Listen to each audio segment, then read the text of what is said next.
পরামর্শে America Manhattan প্রকল্প হাতে নেয়।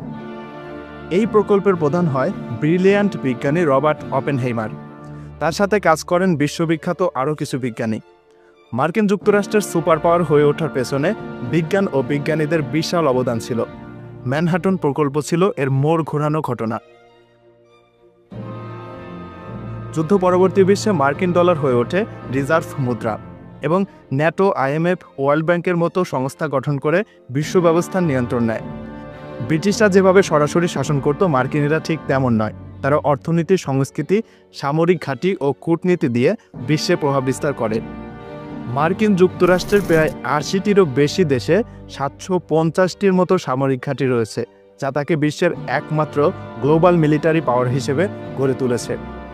মধ্যপ্রাচ্যে সৌদি আরবে যখন সামরিক ঘাঁটি স্থাপন করে মার্কিন যুক্তরাষ্ট্র, এর প্রতিবাদে ওসামা বিন লাদেন আমেরিকায় একটি হামলা চালায়। যদিও পরবর্তীতে আমেরিকা সফলভাবে ওসামা বিন লাদেনকে গ্রেপ্তার করতে সফল হয়। একটি দেশের সাথে অন্য দেশের যুদ্ধ লাগলে সেই দেশের সামরিক বাহিনীকে আক্রমণ করতে হবে, কিন্তু মার্কিন যুক্তরাষ্ট্র আপনার দেশে বসে আপনাকেই আক্রমণ করতে পারবে। তাকে আমেরিকা থেকে উড়ে আসতে হবে না। চিন্তা করেন, ৮০টির বেশি দেশে তাদের সামরিক ঘাঁটি রয়েছে। এখন মনে প্রশ্ন আসতে পারে, সারা বিশ্বে যদি তাদের সামরিক ঘাঁটি থাকে, এই সামরিক ঘাঁটিগুলো, মিলিটারি পাওয়ারগুলো নিয়ন্ত্রণ করতে তো অনেক টাকা ব্যয় করতে হয়। তারা এত টাকা পায় কিভাবে? মার্কিন ডলারই পৃথিবীর প্রধান মুদ্রা।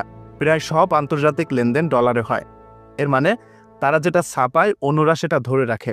তাই তারা ঋণ করে খরচ করলেও চাপ পড়ে না, কারণ সবাই ডলার চায়।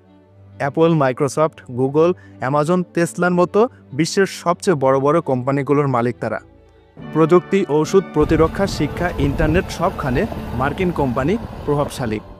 তাদের জিডিপি পৃথিবীর সবচেয়ে বড়, $25 ট্রিলিয়ন। এর ভেতর থেকে সামরিক খরচ 7 থেকে 8% বেশি না।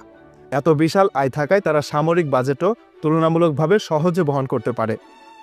2024 সালে মার্কিন সামরিক বাজেট ছিল প্রায় $885 বিলিয়ন, যা পৃথিবীর যে কোনো দেশের চেয়ে বেশি। চীন অবশ্য দ্বিতীয়, কিন্তু অনেক পিছিয়ে।